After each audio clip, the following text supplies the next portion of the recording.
नमस्कार दोस्तों, डॉक्टर राम मनोहर लोहिया आयुर्विज्ञान संस्थान लखनऊ में है। इसका डिप्लोमा इन एक्सरे टेक्नीशियन का क्वेश्चन पेपर आज हम आपको सॉल्व कराएंगे।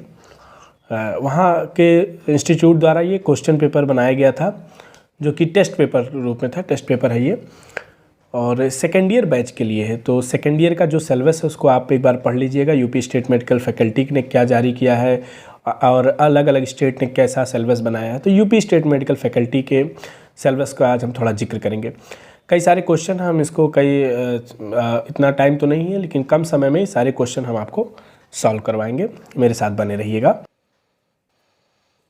तो पहला क्वेश्चन अगर हम देखें इसमें, तो पहला क्वेश्चन पूछ रहा है कि choose and right only correct option. ये 2 नंबर के क्वेश्चंस हैं, ऑब्जेक्टिव हैं। तो what is the nature of developing solution. Developing solution का नेचर क्या है, ये आपका डार्क रूम से क्वेश्चन है। तो डार्क रूम में हम जानते हैं कि एक डेवलपर होता है, फिक्सर होता है। तो इसमें डेवलपर का पूछा है, डेवलपर का नेचर होता है एल्कलाइन। वहीं अगर ये इसमें क्वेश्चन में अगर फिक्सर होता तो फिक्सर का नेचर होता है एसिडिक। अगला क्वेश्चन है कि which one of the following is responsible for dengue. Dengue के लिए इनमें से कौन रिस्पॉन्सिबल है। हम सभी जानते हैं डेंगू मच्छर किससे फैलता है, female Anopheles mosquito female Aedes mosquito से। फीमेल एडीज़ मॉस्किटो से ही ये फैलता है। तो ये तो उसका वेक्टर हुआ, मॉस्किटोज का वेक्टर हुआ। किससे होता है, bacteria, virus, Plasmodium, fungi. Virus से होता है। अगर यही मलेरिया होता तो मलेरिया प्लाज्मोडियम से होता है। ठीक। अगला क्वेश्चन है which is not a radiography view of skull. Skull का कौन सा रेडियोग्राफी व्यू नहीं। हम सभी जानते हैं वाटर्स व्यू पीएनएस स्कल देखने के लिए होता है, कार्डवेल व्यू, टॉन्स व्यू भी वही देखने को, जूडेट व्यू पेल्विक गर्डल देखने के लिए होता है। तो जूडेट व्यू उसका राइट आंसर होगा। अगला क्वेश्चन है main purpose of using grid. बहुत कम समय में ये उन सभी बच्चों के लिए भी लाभदायक है जो कंपटीशन की तैयारी कर रहे हैं एक्सरे टेक्नीशियन के लिए, चाहे वो एम्स का एग्ज़ाम हो, चाहे पीजीआई का हो, चाहे लोहिया और अलग अलग जगहों पे चिकित्सा स्वास्थ्य का हो, उसमें भी ये क्वेश्चन पूछे जाते हैं। Main purpose of using grid क्या होता है, स्कैटर्ड रेडिएशन को ये क्या करता है, कंसाइज कर देता है। तो इसमें होगा टू रिमूव स्कैटर्ड रेडिएशन, बिल्कुल सही है। अगला क्वेश्चन, अगला वो देख लें। To improve contrast of image, yes. हाँ, कंट्रास्ट बढ़ाता है, अच्छा करता है, कंट्रास्ट को इम्प्रूव करता है, ये भी सही है। डोज मेजरमेंट, ये डोज मेजरमेंट से इसका कोई लेना देना नहीं है। इसके लिए आप TLD और कई तरह के बैचेस होते हैं। हाँ, बोथ 1 और 2 इसका राइट आंसर होगा।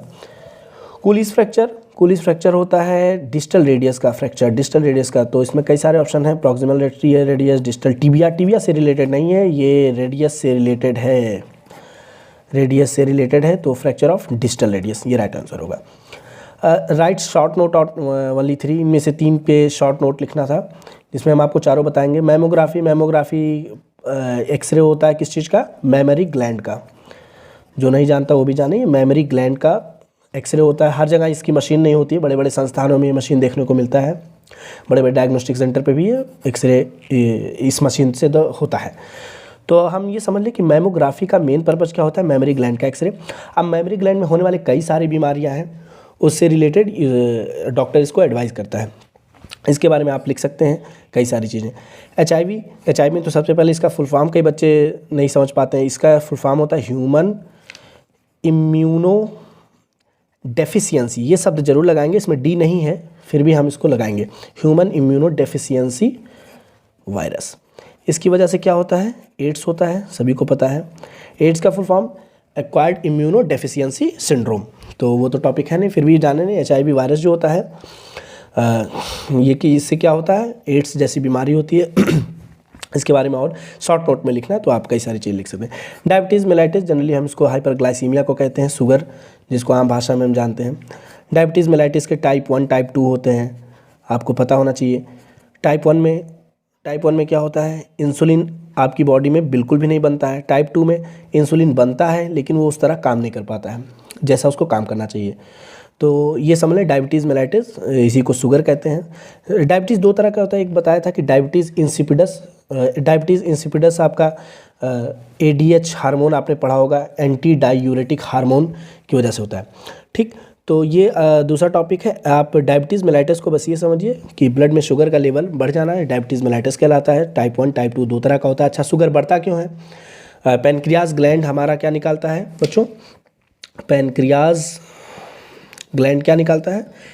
पैनक्रियाज ग्लैंड का बीटा सेल जो होता है वो इंसुलिन निकालता है। जब इंसुलिन नहीं बनेगा तो इसका मतलब अच्छा, इंसुलिन का काम क्या है? ये हमारी बॉडी में ग्लूकोज लेवल को क्या करता है? कम करता है। अब मान लीजिए इंसुलिन बने ही नहीं, जैसे टाइप 1 में जो आता है, इंसुलिन नहीं बनेगा तो भी ग्लूकोज का लेवल बढ़ेगा। इंसुलिन बने टाइप 2, इंसुलिन बने लेकिन वो उतना काम ना कर पाए, ग्लूकोज के लेवल को कम ना कर पाए, तो भी हाइपरग्लाइसीमिया होगा। इट मीन्स ये पूरा डायबिटीज़ मेलाइटस है। हाई केवी टेक्निक को समझते हैं। हाई केवी टेक्निक उसको कहते हैं कि हाई केवी टेक्निक या हाई केवी लो एमएस टेक्निक आपको देखने को मिलेगा।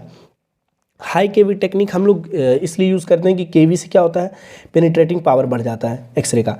तो लो एमएस देंगे, कम एक्सरे देंगे और पेनिट्रेटिंग बढ़ा देंगे, पेनिट्रेशन बढ़ा देंगे तो डोज क्या होगा? इसका फाइनल काम क्या है इस कंसेप्ट का? कि डोज कम दिया जाएगा पेशेंट को, और डोज कम दिया जाएगा उससे क्या हो जाएगा? एक्सरे की क्लियरिटी भी अच्छी आएगी और पेशेंट को डोज उतना अधिक मिलेगा नहीं, तो वो सिक्योर रहेगा, सुरक्षित रहेगा, रेडिएशन से बचा रहेगा।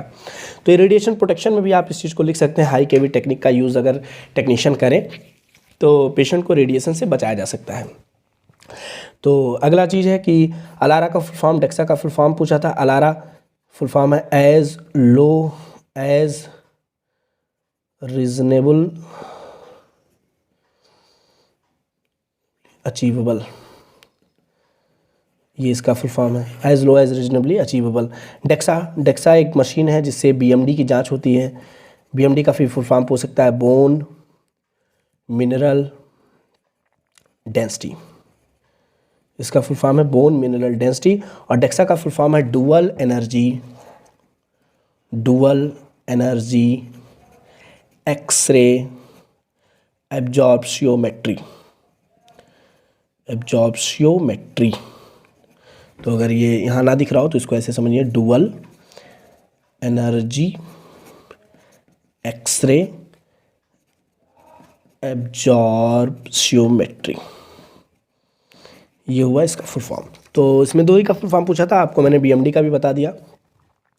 Right any two of the following.